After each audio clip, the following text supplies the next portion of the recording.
আমার নাম মোহাম্মদ নাজমুল হোসেন। ডাক নাম নাজমুল। জি। বাড়ি হচ্ছে সিরাজগঞ্জে। সিরাজগঞ্জ পাইকোষা। আচ্ছা, তো নাজমুল, আপনি আজকে সিক্রেটসে যে কথাগুলো বলতে এসছেন নিজের বিবেকের তাড়নাবোধ থেকে, এবং যে ঘটনাগুলো আপনি ঘটিয়েছেন বা যে অপরাধের মধ্যে আপনি জড়িত ছিলেন, সেগুলোর যে ফলাফল দাঁড়িয়েছে সেখান থেকে মানুষকে সতর্ক করার জন্য আজকে এখানে এসছেন। আমি কি ভুল বলেছি? না, জি। আচ্ছা, তো শুরু করুন আপনি ছোটবেলা থেকে, যেখান থেকে ব্যাকগ্রাউন্ড আগে প্রথমে জানি। আমি একেবারে ছোটবেলা থেকে শুরু করতে চাই। জি। যখন একবারে ছোট আর কি, আমরা গরিব ঘরের সন্তান। বাবা কি করতো? আমার বাবা একজন তাঁত শ্রমিক ছিল। তাঁত শ্রমিক। আচ্ছা, তাঁতি। হ্যাঁ। কয় ভাই বোন? আমরা 4 ভাই 1 বোন। আপনি বড়? আমার বড়, সবার বড় বোন। আমার বড় একটা ভাই, আমি হচ্ছি 3 নাম্বার। 3 নম্বরে আপনি। আচ্ছা। আমার ছোট আছে 2টা। হুম। ছোটবেলা থেকে দেখছি বাবা যখন বেঁচে আছিল, এখন নাইকা।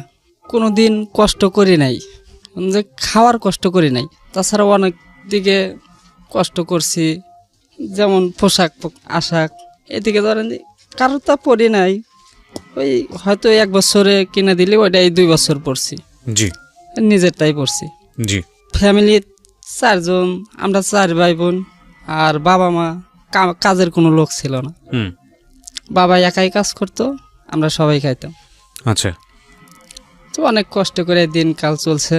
আমার দাদার সাথে আমার বাবার একটা ঝগড়া ছিল। সে ঝগড়ায় আমার দাদা এক পর্যায়ে আমার আব্বার নামে মামলা করছিল। কি বলেন? বাপ হয়ে বাপ ছেলের এগেইনস্টে মামলা করে দিয়েছে? হ্যাঁ, মামলা করছিল। আচ্ছা। তখন তো আরো কষ্ট, জানি না কোথায় থেকে টাকা পয়সা আনছে, আমরা তো তখন ছোট। বাবা কষ্ট করে কেসও চালাইছে, আমাদেরকেও খাওয়াইছে। এসব দেখতে দেখতে বড় হয়েছে। কোনোদিন পুলিশ এসে ধরে নিয়ে যায় নাই, কিন্তু ওই আগে থেকে কিভাবে জানো ও কেস চলছে, হাজিরা দিচ্ছে। দেওয়ার পরে আমরা ধীরে ধীরে বড় হইতেছি। এবং আমার বড় বোনটা, উনি তাঁতের কাজ করতো। আচ্ছা। তার কামাইও আমরা খাইতাম। তখন কাজের মূল্য ছিল অনেক অল্প, সাপ্তাহিক 100-200 এরকম কামাই করা যেত। কামাই করে আমরা 3 ভাই আছিলাম ছোট। আমাকে 3 ভাই, ওই বড় বোন, মা, বাবা, ওরা কামাই করে আমাকে 3 জনকে পালছে। পালার পরে বড় বোনের যখন বিয়ে হয়ে যায় আমার খালাতো ভাইয়ের সাথে, তখন টাকা পয়সা নাই। তখন শুধু বাড়ি, আমাদের চড়াই কোনো জমি নাই। তখন বাড়ির থেকে আমাকে ধরে ওই জায়গায় 2 ডিসিমাল জায়গা, যেটাকে 2 ডিসিমাল বলে, 2 ডিসিমাল জায়গা একজনের কাছে বিক্রি করে সেটা দেয় বোন বিয়ে দেওয়া হয়েছে। বোনটাকে বিয়ে দেওয়ার পরে এখন কামের লোক একজন কমে গেল। আমার যে বড় ভাইটা, ওইটা আবার কাজ শিখলো। ওইটা কাজ শেখার পরে এখন আমরা ছোট দিন, স্কুলে যাই নাই বলতে ভুল হবে, কিন্তু গেছি, কিন্তু পড়ালেখা করি নাই। পড়ালেখা না করার কারণে ওই আমাদেরকে ওই বকরি, ছাগল বলে, ওইটা কিনে দেওয়া হয়েছিল। যে ওইটা সারাদিন রাখছি, এমনি যে খড়ি যাবা, পাতা পুতা, ওইগুলা খুঁড়ছি, ওইটা দিয়ে ভাত রান্না করছে। এইগুলা করতে করতে এক পর্যায়ে আমিও তাঁতের কাজ শেখা ফেলাইছি ছোটবেলায়, পড়ালেখা করি নাই। শেখা ফেলানোর পরে ওই সপ্তাহে 100-150 এইভাবে কাজ করি, আর বেশি পারি না। জি। যা কাজ করি, বাড়িতে কাজ ছিল তো নিজেদের, ওই সপ্তাহ শেষে 10 টাকা 5 টাকা আব্বাই দিত, ওই দিয়ে হয়ে যেত, পারতে কোনো খরচ নাই। ওইটাই অনেক খুশি হইতাম 10 টাকা যখন আমার হাতে দিত। এই 10 টাকা নিয়ে ঘুরে ফিরে খাই। সপ্তাহের শেষে আবার দেখা যায় 1 দিন 2 দিন ঘুরি, সপ্তাহে শুক্রবারে বিল নেই, শনিবারের দিন ঘুরে ফিরে খাওয়া দাওয়া করে শেষ, আবার পরের সপ্তাহে আবার কাজ করি।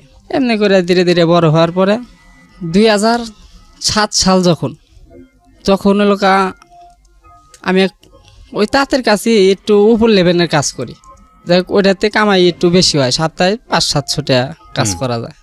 যখন ওইটা করি তখন 2007-এ একটা বর্ষা হয়েছিল। বর্ষার কারণে ওই যে জায়গায় কাজ করতাম ওই মালিকের বাড়ির বর্ষায় এসে পানি উঠে ওই কাজ বন্ধ হয়ে গেছিল। বন্ধ হয়ে যাওয়ার কারণে ওই জায়গায় আর কাজ কাম করা হয় নাই। ওই 7-এর ওই বর্ষা নেমে যাওয়ার পরে আমি আর এক জায়গায় কাজ নিয়েছি, যে ওই জায়গায় পানি ছিল না, উপরে আসছিল, ওখানে কাজ করা যেত।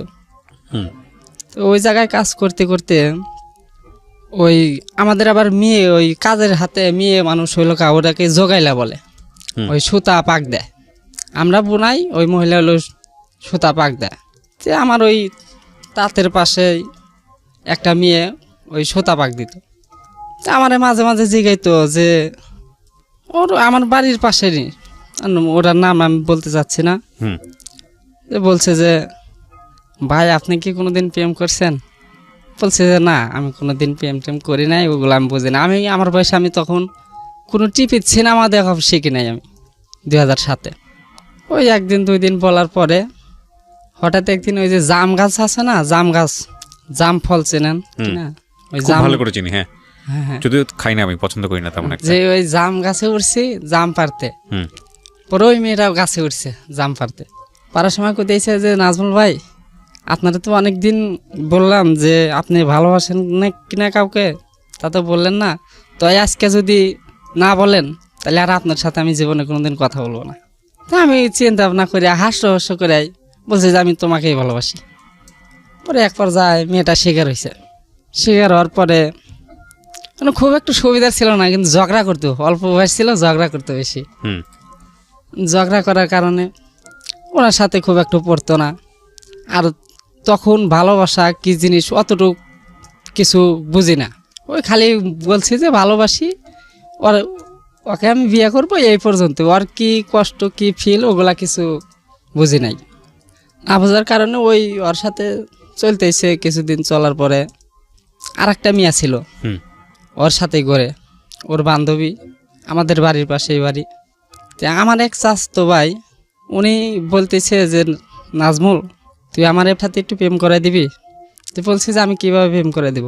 তো বলছে যে তুই যা বলবি যে ও তোরে ভালোবাসে। তো আমি একদিন ডাক দিছি, ডাক দিয়ে সন্ধ্যার পরে মাগরিবের টাইম, ও তখন আমাদের গ্রাম অঞ্চল তো অতটুক ইয়া করে নাই, সবাই সবার সাথে খেলতে পারি তখন। তো পপিরে ডাক দিছি, ডাক দিয়ে বলছি যে অমুক যে তোরে ভালোবাসে তাহলে কি তুই তারে ভালোবাসবি? পরে বলছে যে না আমি ভালোবাসি না, আর আমি ভালোবাসা করবো না। পরে আমি যে আমার স্বাস্থ্য ভাই কইছি যে না আমি কইছিলাম, তে পপি যে না করছে ভালোবাসা করব না। পরে 2-4 দিন যাওয়ার পরে পরে কইছি দেখ তুই আরেকবার জ্বালার চেষ্টা করে দেখ, তুই এই কাজটা আমাকে করেই দে। পরে আবার আমি এক সময় সুযোগ পায়া পপিরে আমি আবার জিজ্ঞেছি যে দেখ ও যে তো খুব ভালোবাসে, তাহলে তুই হ্যাঁ না কি কবি, তুই তাহলে ওর সামনেই ওকেই কয়া দিস, আমার এই সব বেজাল ভালো লাগে না। পরে উনি বলতেছে যে আমি একজনকে ভালোবাসি, কিন্তু আমি তার নাম তোকে বলতে পারবো না। আমাকে তখন তুই ওই ছোট, আমার ছোট। আপনার বয়স কত তখন? আমার বয়স তখন ওই তো 93 জন্ম, 2007-এর ঘটনা, 8-এর ঘটনা, 14 বছর 15 বছর। 14-15 বছর। লেখাপড়া তো হলো না? না লেখাপড়া। কোন ক্লাসে থাকতে বাদ দিয়ে দিলেন? হ্যাঁ কোন ক্লাসে থাকতে বাদ দিয়ে দিয়েছেন নাকি? আমি কোন ক্লাসে পড়াশোনাই করি না, হয়তো 2-1 দিন স্কুলে গেছিলাম, কিন্তু পড়াশোনা। ওকে। তো যে মেয়েটাকে নিয়ে কথা হচ্ছে, মেয়েটা সম্পর্কে কি হয়? সম্পর্কে প্রতিবেশী চাচতো বোন। আচ্ছা ঠিক আছে, বলেন তারপর। সে বলতেছে যে আমি একজনকে ভালোবাসি, তা তোকে বলতে পারবো না। বলছে যে কেন তুই এই কথা কেন বলছিস, তোর সাথে তো আমি ফিরি, তুই আমাকে বলতে পারবি না, বল কোনো সমস্যা নাই, হয়তো তোকে আর কোনোদিন ডিস্টার্বও করবো না, আর কারোর দাবি নেও তোর সামনে খারাপ হবো না। একবার যায় বলার পরে উনি আমার নাম বললে ভালাইছে যে আমি তোকেই ভালোবাসি, এখন তুই কি কস? তা আমি একবারে ঘাবড়ায় গেছি, এটা কি বলে। এমনি ওই যে আর একটা মেয়ের কথা বলছি, ওনার সাথে আমার অল্প কিছুদিন ধরে চলছে, কিন্তু আবার ওই পপি আবার আমাকে প্রস্তাব দিল। আমি তখন চিন্তায় পড়ে গেলাম, ভাবনা চিন্তায় পড়ে গেলাম কি করি। কয় আমার মাথায় হাত রেখে কথা দে, এই কথা কোনোদিন কাউকে বলবিও না, আর তুই আমাকে কোনোদিন বলবিও না। তখন আমি ওর মাথায় হাত রেখে কথা দিছি যে দেখ আসলেই আমি তোকে ভালোবাসি, তবে আজকের থেকে আমরা দুইজন যত বাদে আসুক একসাথেই থাকবো, একসাথেই চলবো। এক পর্যায়ে পপির সাথে আমার প্রেম হয়ে গেছে। হয়ে গেলে ওই যে ওই আর একটা মেয়ে যে আছে, ওই মেয়েটা একদিনকে আমার আবার ফুফাতো ভাই বউ আছে, ভাবি, লুডো খেলবো তে ভাবিরে কইছি যে ভাবি আমার একটু ঘরটা ছাইড়ে দেওয়া লাগবো, আমরা 4 জন খেলাধুলা করো। ওই কি খেলবি? ওই লুডো খেলব। 4 জন হচ্ছে আমার আর একটা বন্ধু আছিল, ওই বন্ধুর প্রেমিকা, আমি, 4 জন ওই ঘরের ভাবির ঘরের মধ্যে লুডো খেলছি। আচ্ছা, এমনি কোনো খারাপ কোনো কিছু নাই, শুধু ওই খেলাধুলাই করছি, হয়তো চানাচুর বিস্কুট কিছু এনে খাইছি, এই পর্যন্তই, এর বাইরে কিছু না। ওই যে মেয়েটার কথা বললাম, ওই মেয়েটা দেখা বলাইছে যে আমরা ওই 4 জন ঘরের ভিতরে লুডো খেলতেছি, ওইটা ও খারাপ ভেবে নিছে। ভেবে নেওয়ার পরে বলতেছে যে আমি এই কথা সবাইরে বলে দিব যে তোরা 4 জন এই ঘরের মধ্যে কি কি করছস। পরে খুব রিকোয়েস্ট করছি, দেখ আমার ঘরে কিছুই হয় নাই, তুই তো ভালো করে জানোস আমি কোন ধরনের মানুষ। ওতে ও কইতেছে তুই আমাকে ভালোবাসস না, তুই আরেকজনের হাতে একই ঘরের মধ্যে কি করস না করস। ও আমার সাথে তখন তুই কইতেছে। এক পর্যায়ে ও খুব রিকোয়েস্ট করলাম, কইতেছে দেখ আমি তো তোকে ভালোবাসি, তুই আবার কি জন্য ওই পপিকে নিয়ে টানিস। তখন আমি উনি মানসিক বলে দিব যে আমরা ঘরের ভিতরে খারাপ কাজ করছি, উনি মানুষকে বলে দিব, যার কারণে আমাকে এখন ওই ব্ল্যাকমেল করতেছে যে তুই যদি আমাকে ভালো না বাসিস তাহলে আমি এখনই যা সবার কাছে বলে দেব যে তোরা ঘরের ভিতরে খারাপ কাজ করছিস। তখন আমি বলছি যে না দেখ তুই এই কাজটা করিস না, আমি তো তোকেই ভালোবাসি, মন থেকে কই নাই, কিন্তু আমি নিজে বাঁচার নাকি ওর সাথে ওই অভিনয়টা করছি। তখন করার পরে 2-4 দিন যায়, খুব ভালো রিলেশন চলতেছে, ওইটা আর সহ্য করতে পারে না। সহ্য না করার কারণেই ও মানুষকে সবাইকে বলে দেয় যে ও ঘরের মধ্যে সম্পর্কে আছে।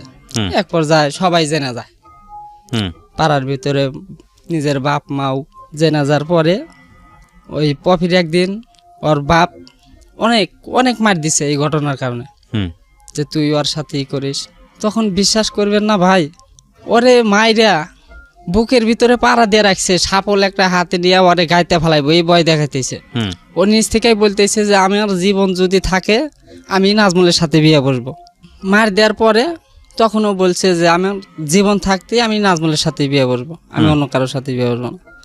তখন মারটা দিছে, পাড়া প্রতিবেশী সবাই ঠেকাইছে। এক পর্যায়ে ও কোনো বাধা মানে নাই, না মানার কারণে পরে দেখছে যে নিজের মেয়ে নিজে শাসন করতে পারে নাই, পরে আমার অভিভাবকের কাছে বিচার দিছে। বিচার দেওয়ার পরে আমার একটা বড় ভাই আছে, বড় ভাই আমার একদিন দেখে নিয়ে যা বললো যে তুই কি এগুলা কি সত্যি? পরে আমি স্বীকার হয়েছি হওয়া সত্যি। তখন বড় ভাই করলে বিয়ে করে নাই, আমার বড় ভাই আমার 2 বছরের বড়, বিয়ে শাদী করে নাই। তখন একদিন বড় ভাই এলাকা ভালোভাবেই খুব সুন্দর ভাষায় বুঝাইলো যে দেখ আমি বিয়ে শাদী করি নাই, আর আমার নামে কোনো রিপোর্ট নাই, তুই এই বয়সে এইগুলা কাজ করতেছস, মানুষ তো খারাপ কয়। তো আমি ওই কিছু বলি না, কিন্তু মাথা নিচ করে থাকি খালি, ও যা বলে আমি খালি কান দিয়ে শুনি, কোনো কথার উত্তর দিই না। তাদের কারণে এইভাবে চলতেছে আমার। ওই এক পর্যায়ে আমরা যখন জানাজানি হইলো তখন তো দেখা সাক্ষাৎ এলা সেপে করা লাগে, পাড়ার মধ্যে ভাবি টাবি আছে, ওই ভাবি টাবিরে জিজ্ঞেস করি যে ভাবি আজকে আমার সাথে একটু ওরে দেখা করে দে, কোনো সমস্যা হইব না, আর আমরা তো কোনো খারাপ কাজ করব না, শুধু কথা, এর বাইরে কিছু না। ওই হয়তো ভাবি ডেকে নিয়ে আসার পরে ওই ঘরের ভিতরে বসতে দেয়, ভাবি সামনেই থাকে, হয়তো কথাবার্তা পেঁচাল টেঁচাল পারার পরে বিদায় দিয়ে চলে যায়। চলে যাওয়ার পরে এই বিষয়টা একদিন মাও আবার দেখতে পারছে, দেখার কারণে আমাকে কিছু না বলে ওনার মেয়ে ওই জায়গা থেকে ধরে নিয়ে গেছে, নিয়ে যায় চুল ধইরা এ পরিমাণ মার দিছে, ওই মার সহ্য করবার না পেরা উনি যা ফাঁস নিছে। জ্বলার পরে তখন আমি উপস্থিত ছিলাম না, ছিল ওর চাস্তো ভাই দেখছিল, ওর চাস্তো ভাই দরজা ভাঙ্গা ওরে নামাইছে ফাঁসি থেকে, সাথে ওই ফাঁস নিছে, ফাঁসি থেকে ওর চাস্তো ভাই নামাইছে, নামানোর পরে ওর পানি টানি ঢালছে, অসুস্থ, ডাক্তার নিয়ে এসে ট্রিটমেন্ট কইরা। আমি যেটা বুঝি যে মেয়েটাকে আপনি লাভ করতেন সে মেয়েটা ছিল সাথী, আর সুমনা ছিল হলো আপনাকে যে মেয়েটা পছন্দ করে, কিন্তু আপনি মেয়েটাকে পছন্দ করেন না। আচ্ছা ঠিক আছে, তারপর ফাঁসি থেকে নামাইছে, ওই ডাক্তার এনে ট্রিটমেন্ট কইরা ওনারে সুস্থ করছে। সুস্থ করার পরে ওরে ভালোভাবে বুঝাই দিছে যে দেখ তুই যদি ওর সাথে আর একদিন দেখা করস তাহলে এরপরে তোরে একবারে ফাঁস নিয়ে মরছ, ফাঁস নিবার গেছিলি, তোর ফাঁস নিয়ে মরা লাগবো না, তোরে আমি নিজে গলা টিপা মেরে ফেলাম। এরকম ভয়বৃদ্ধি দেখানোর পরে আমার শুধু পপি একটা কথাই বলতো যে জীবনে যত বাধাই আসুক তুমি আমারে ভুলো না। তখন আমি ওরে কথা দিচ্ছি যে না, আমরা দুজন মরলেও একসাথে মরবো, বাঁচলেও একসাথে বাঁচবো, কোনোদিন এই বাঁধন জানি কোনোদিন না ছেড়ে। ওকে। ছাড়ার পরে তখন চলে ভালো, 2-4 মাস যায়, ভালোই চলতেছে এগুলো। আর মনে করেন যে দেখা সাক্ষাৎ করতেছি খুব সাবধানে, কেউ যাতে না জানে, গোপনে। তো এক পর্যায়ে ওই গোপনে দেখা সাক্ষাৎ করতে করতে এটা একবারে বিলাওয়া গেল গ্রাম হুদ্দা, গ্রামের যতগুলা মানুষ আছে সবাই শুনে ফেলাইলো। তখন একটা বদনাম, মেয়ের তো বিয়ে দেওয়া লাগবে অগরে। তখন ওরা চিন্তা ভাবনা নিয়ে ওই মুরব্বীর মাধ্যমে আমার বাসায় বিচার দিল। তখন পারিবারিক একটা দরবার হইলো, অল্প কয়েকজন ফ্যামিলি মেম্বার আর আমাদের সমাজের যে মাতবার, সেই মাতবারে নিয়ে ওই পারিবারিক একটা দরবার হইলো। দরবারে দুইজনে কি হাজির করাইলো, এই আপনার সাথী এবং আপনাকে? সাথী আমাকে। আচ্ছা। এখন ওই দরবারের মধ্যে যখন আমাকে জিজ্ঞেস করলো যে আসলে তগর মধ্যে কি, সত্যি করে কয়। তখন আমি বলছি যে আমি কিছু বলতে পারবো না, যা বলার সাথেই বলবো। তখন ওরে জিজ্ঞেস করছে, তখন ও কইছে যে এখানে কারোর কোনো কথা কওয়া লাগবো না, আমি যদি বেঁচে থাকি তাহলে আমিও ওর সাথেই বিয়া বলবো, এটা কোনো দরবার করেও কাম হইব না, একমাত্র পথ আছে আমার মারে ভালো লাগবে, তাছাড়া আমি ওরে বলতে পারবো না। তখন ওই দরবারের ভিতরে বিশ্বাস করুন, ওরে জুতা দিয়ে হাই রে বাড়ি, ওর ভাই আর ওর বাপ সবার মধ্যে, হ্যাঁ ওই মানুষের মধ্যে অনেক মারছে। মারার পরে তখন আমার তো মারে নাই, আমি তো কোনো কথা কই নাই, আমার বাড়িতে দরবার। তখন আমার বড় ভাই ওই মুরব্বি টুরব্বি আসছিল অগর কাছে, ওই গ্যামজাম ট্যামজাম একটু হয়ে গেল। তখন ওই মুরব্বি করে হাত ধরে মাপ চাইলো যে জীবনে যা করছি ভুল করছি, জীবনে এই ভুল আর করবো না। বড় ভাই নিয়ে মাপ টাপ চাইলো, আমি চাইলাম। চাওয়ার পরে মন তো মানে না, পরের দিন আবার ওই একই অবস্থা, দেখা আমাদের করতেই হবে, দরবার টরবার যাই করি, ভালো তো ওকে বাসি। তো যাই হোক, ওই এইভাবে কিছুদিন যাওয়ার পরে ওই যে সোমানা ওই সাথীর সাথে মিল দিছে। মিল দেওয়ার পরে বলতেছে যে আসলে তো নাজমুল কতটুকু ভালোবাসে, এটার একটা পরীক্ষা করব। ওরা প্ল্যান করছে, তখন কইছে যে আচ্ছা ঠিক আছে, দেখি কীরকম প্ল্যান। পরে একদিন শুক্রবারের দিন আমারে ডাকছে এক জায়গায় দেখা করতে বলছে। পরে আমি যা দেখা করছি, যা দেখতেছি দুইজন এত সুন্দরভাবে সাজছে, ঠোঁট মোট আঁকাইছে, আইকা উইকা এক জায়গায় দেখা করতেছি। ওই বাগান আছিল, বাগানের ভিতরে দুইজন খাড়া হয়েছে। খাড়া আমাকে প্রশ্ন করতেছে, এই যে দুইজন মানুষ আছি আমরা এখানে, এখন তুমি বাইছে নিবা, তুমি যাকে ভালোবাসো। ওই সাথী আমাকে বলতেছে যে এই সোমানা আর আমি এখানে দুইজনই আছি, এখন ও তোমাকে ভালোবাসে নাকি তুমি ওকে ভালোবাসো, এটার ইস্কা পরীক্ষা হবো। কেমন পরীক্ষা? কয় যে আমরা দুইজনে যে এখানে খাড়া আছি, এখন তুমি যাক ভালোবাসো তার হাত ধরে এখান থেকে চলে নিয়ে যাবে, আর একজনের লাশ দেখবে। তখন আমাকে একটা এরকম প্রশ্নের মধ্যে ফালাইলো। এখন আমি চিন্তা করতেছি যে একজনে নিয়ে গেলি তো আর একজন তো বিপজ্জনক, আমি এখন ওখানে কি করব। তখন আমি অতি রিকোয়েস্ট করে বললাম যে দেখো, তোমরা আমাকে যে পরীক্ষায় দিছাও, তো তোমরা নিজেরাই চিন্তা ভাবনা করো যে আসলে আমি কাকে ভালোবাসি। এই কথাটা বললা অগর থেকে বিদায় নিয়ে চলে আইছি। আসার পরে যাই হোক, ওই সোমানা ও বুঝতে পারছে যে আসলে আমাকে আর ও ভালোবাসে না, ওর পিছনে ঘুরে আর লাভ নাই। তো উনি আমার পিছ ছাইড়ে দিছে।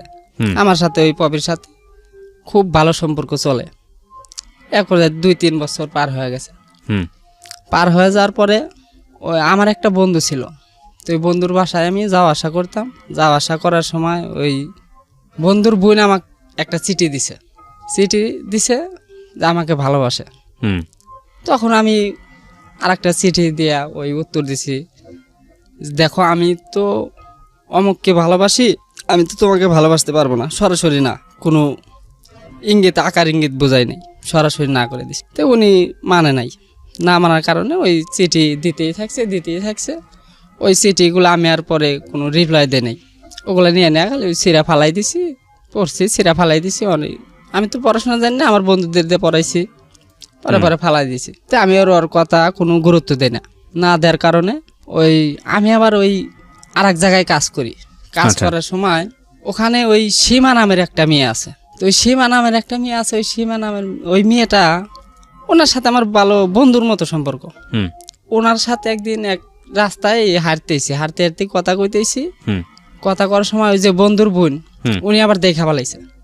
দেখা ফেলানোর সময় উনি এসে ওর সাথে ঝগড়া লাগা দিছে যে তুই ওর সাথে করস, আমি তো ওরে ভালোবাসি। পরে ও তো আমার বন্ধুর মতন, ও কথা তুই ওরে ভালোবাসবি, কিন্তু ও তো ওই সাথীরে ভালোবাসে। আমি তো জানি, আমি তো এগুলা জানি শুনি, আমার চেয়ে বেশি তো কেউ জানে না। তখন এক পর্যায়ে ওরা দুজন ঝগড়া করতে করতে মারামারি দিয়ে ফেলাইছে।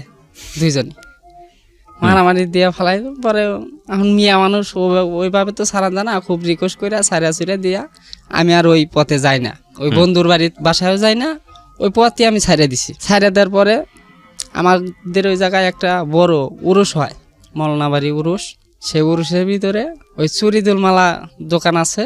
ওই জায়গায় দিয়ে বেড়াইতেছি 7-8 জন বন্ধু বান্ধব মিলা বেড়ানোর সময় ওই বন্ধুর বোনটা তখন ওই আমার এই পিছন থেকে টাইনে ওই চুরিদুল মালার দোকানের পিছনে আড়ালে নিছে। তখন আমার বন্ধুগুলা ওরাও সাথে সাথে গেছে, আমার তো দেখতেইছে যে ও নিয়ে যাইতেছে। তখন ওই জায়গায় যা কইতেছে, আমাকে ভালোবাসবি কিনা। কে এটা বলেছে? ওই যে বন্ধুর বোনটা। আচ্ছা। তখন আমি বলছি যে না, আমি তো তোমাকে ভালোবাসি না, কোনোদিন শিকার হই নাই।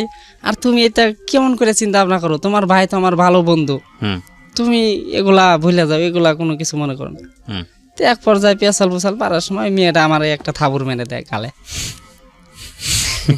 মাইলে দেওয়ার পরে আমার বন্ধু বান্ধব এখন কি করবো আমি, হার সবাই সে দুঃখ ধরে কি অবস্থা। তো পরে থাপুটা মাইরা উনি কান্না করতেছে। আমি ওই জায়গাতে আসবো, আমারে আসতেও দিতে না। আমি তোমারে থাপুন মারছি, তুমি আমার আগে আর একটা থাপুন মারে থিয়া শোধবাদ দিয়ে থিয়া চলে যাও। আমি তো উনি মেয়ে মানুষ মনে, আমি মারবো কেন? ওকে, আমি মারি নাই। আমি তো ভেবেছি যে আপনি খুশিতে 2টো থাপ্পড় লাগিয়ে দিয়ে চলে আসবেন ওখান থেকে। আশেপাশে কেউ না দেখলে সমস্যাটা কোথায়? ওকে, যাই হোক, হ্যাঁ বলেন তারপর। আমি মারি নাই, না মারার কারণে খুব রিকোয়েস্ট করে ওই জায়গাতে চলে আসি যে আমি আর কোনোদিন ওর সাথে, ও যে জায়গায় থাকবো আমি ওর ছাওয়া কোনোদিন পাড়া দেবো না। মানুষের মধ্যে আমার থাপ্পড় মারছে। পরে এক পর্যায়ে ওরে আমি শেষ বিদায় দিয়ে দিচ্ছি, ওর কাছে আর যাই না। না যার কারণে ওই পপির সাথে আমার, ওই সাথীর সাথে আমার ভালো রিলেশন চলার পথে এক পর্যায়ে পপিরে এক সময় দেখতে আসে, সাথীরে দেখতে আসে। ওনা তার আগের কিছু ঘটনা বলি। ওই যে ওই পারিবারিক গ্যাঞ্জামের কারণে আমার বড় ভাই ওই গ্রামে আমারে থাকতে দেয় নাই। বাইরে ওই বেলকুচি এলাকা আছে, ওই জায়গায় তাঁতের কাজ আছে। তো ওই জায়গায় যা কাজ করছি, প্রত্যেক সপ্তাহে বাড়িতে আসি। সপ্তাহে একদিন ওই বৃহস্পতিবারে বাড়িতে আসি, শুক্রবার থাকছি, শনিবার দিয়ে আবার ওই বেলকুচি গেছি। যে ওই 1 সপ্তাহ করে যে ভাগে থাকছি, এই 1 সপ্তাহ পরে এসে যে কোনো কল বেকার হোক, কলে কৌশলে হোক, ওনার সাথে আমি দেখা করছি। ওই দেখা করার কারণেই কত যে দৌড়ানি খাইছে। 2 মাস কি 3 মাস পরে আমি একবার বাসায় গেছি। বাসায় যাওয়ার পরে শুনতেছি যে সাথী আমার এক চাচতো ভাইয়ের সাথে প্রেম করে। আমার সাথে দেখা হয়েছে, সাথীর দেখা হওয়ার পরে ওরে আমি খুব বিনার সুরে বলছি যে তুমি এত বড় বেইমানি করতে পারলা, কি করলা এটা? তখন উনি আমারে কয়, দেখো যে যাই বলুক তুমি আমারে ভুল বুঝো না, আসলে এই কথাগুলা সব মিথ্যা কথা, আমি আসলে শুধু ওর সাথে ফ্রিভাবে কথা বলছি, এর বাইরে কিছু না। তো আমি ওটা বিশ্বাস করি না যে সব 2-4 জন ভালোই মানুষ আমাকে কইছে যে সাথী তোর চাচতো ভাইয়ের সাথে প্রেম করে। যে আমার মন টন খারাপ। তো ওই সাথীর বাড়ির সামনে একটা ক্লাব আছে, ওই ক্লাবে একদিনকে টিভি দেখতেছি। টিভি দেখার কারণে এই ক্লাবের জানালা কাটা আছে, ওই ছোট্ট একটা আম গাছ আছে, আম গাছে এসা বসছে, ওই ডালে বসে উনি আমারে দেখা হাত কাটতেছে। হাত কাটতেছে, পরে আমি ওখান থেকে ডাকও দিবার পারতেছি না, অনেক ক্লাবের ভিতরে মানুষ, ওর বাইরে বাড়ালেই ওর বাড়ির সামনে এলো ক্লাব, আমি নাও করতে পারতেছি না। তখন ওই জানালা দিয়ে হাত জোর করে অনুরোধ করছি, অনুরোধ করার কারণে উনি হাত কাটার বন্ধ করছে। বন্ধ করার পরে তখন ওই ইশারায় বুঝাইছে যে সন্ধ্যায় তাহলে আমার সাথে দেখা করবে। তা আমি সন্ধ্যায় আবার দেখা করছি। দেখা করার পরে ওনার একটা স্বাস্থ্য ভাইয়া ছিল, উনি আমার বন্ধুর মতনই, কিন্তু তখন আর বন্ধু থাকে নাই।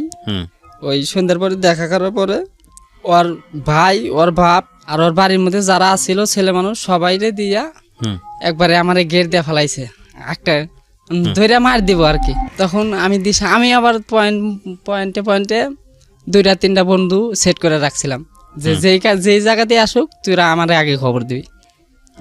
আসার আগেই আমার সামনে দিয়ে আমার এক বন্ধু দৌড়াইছে যে পালা।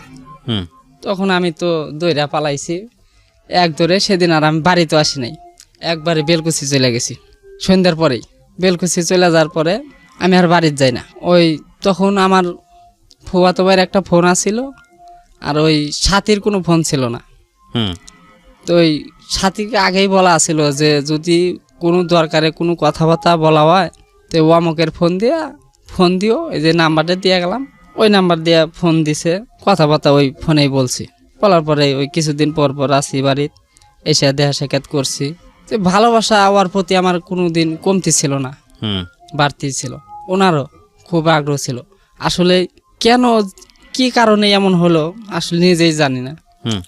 হঠাৎ করে ওই আমি বেলকুচি থাকা অবস্থায় একদিন বৃহস্পতিবারে বাড়িতে আছি, এসে শুনি যে ওনারে দেখতে আইছে, সাথীরে দেখতে আইছে।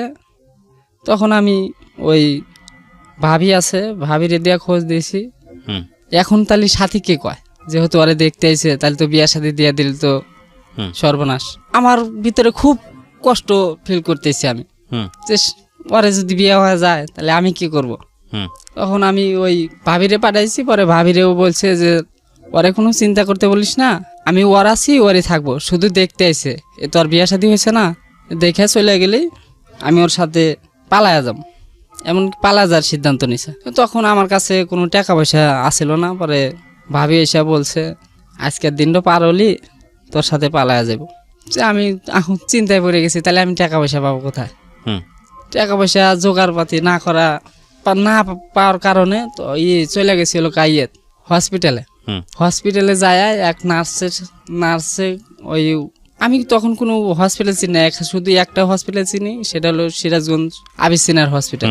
তো ওই জায়গায় আমার একটা ফুয়াক নিয়ে গেছিলাম একবার, তো সেই জন্য ওই হসপিটালটা আমি চিনি।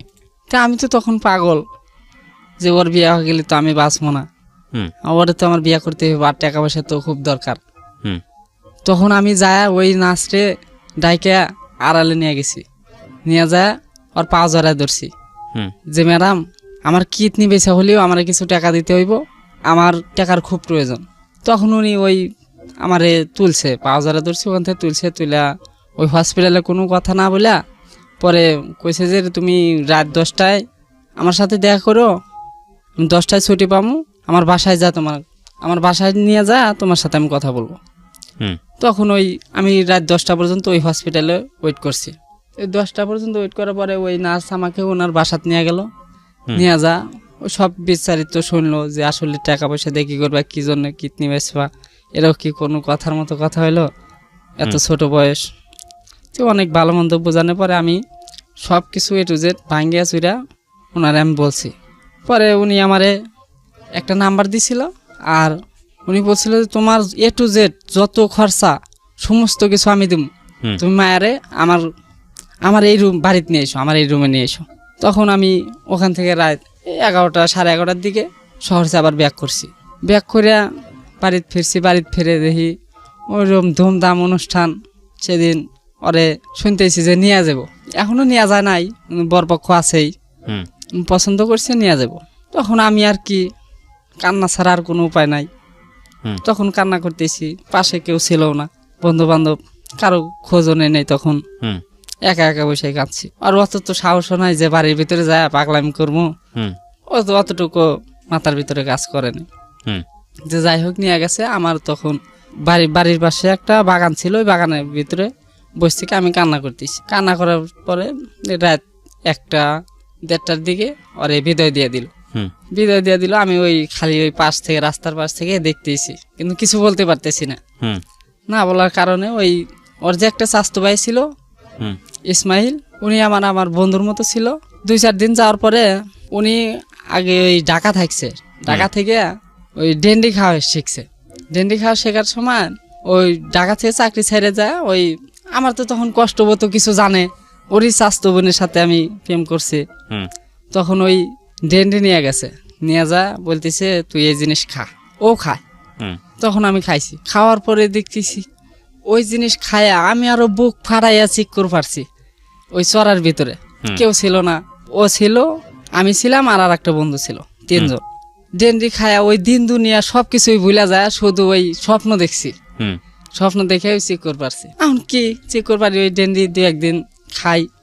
খাওয়ার পরে ওটা এক পর্যায়ে নেশা হয়ে যায়। নেশা হয়ে গেলে বেশি না 2 সপ্তাহের মতন একটানা প্রতিদিন কন্টিনিউ খাইছি। আচ্ছা।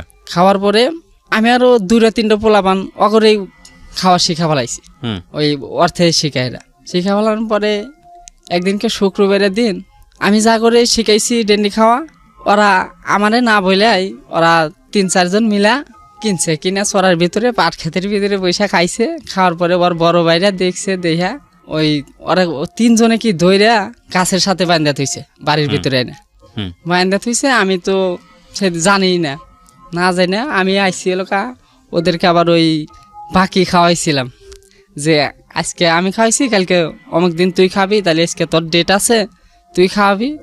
সেই হিসাবে আমি ওগুলো বাড়ি পুরাছি, যে তাহলে ডেকে নিয়ে যা, আমরা ডেন্ডি খাম। আইসা দেখি ওর 3 জনে বান্ধা থইছে, আর ওরা সব আমার নাম বলতেছে যে ও আমাকে শিখেছে। ওর ওই যারা খাইছে ওর বড় ভাই চাচা, ওর ব্যক্তি মিলাই ওই বাড়ির ভিতরে অনেক মানুষ, আম গাছ ছিল, আম গাছের সাথে বান্ধা রাখছে। আর জিজ্ঞেস করতেছে যে এই জিনিস তুই কোথেকে শিখলি, আর কি করলে, কোনে পাইলি, সবকিছু এ টু জেড সব আমার নাম বলতেছে। আমি তো ওই মানুষজনের মধ্যে দেখে একটা দৌড় মেরে আমি পালাই গেছি, যে এখন তো আমারও মারবো। ওখানে আমার বড় ভাই ছিল, তো বড় ভাই যাতে ধরতে না পারে, বড় ভাই ধরার আগেই আমি ধরে পালাই গেছি। আমি আর বাড়িতে আসতেছি না, বাড়িতে আসতে খুব ভয় পেতেছি, যে গেলেই তো মারবো। পরে রাত্রিবেলা নক করে বাড়িতে আসি, আসার পরে তাও মার খাইছি, বড় ভাইদেরা মারছে।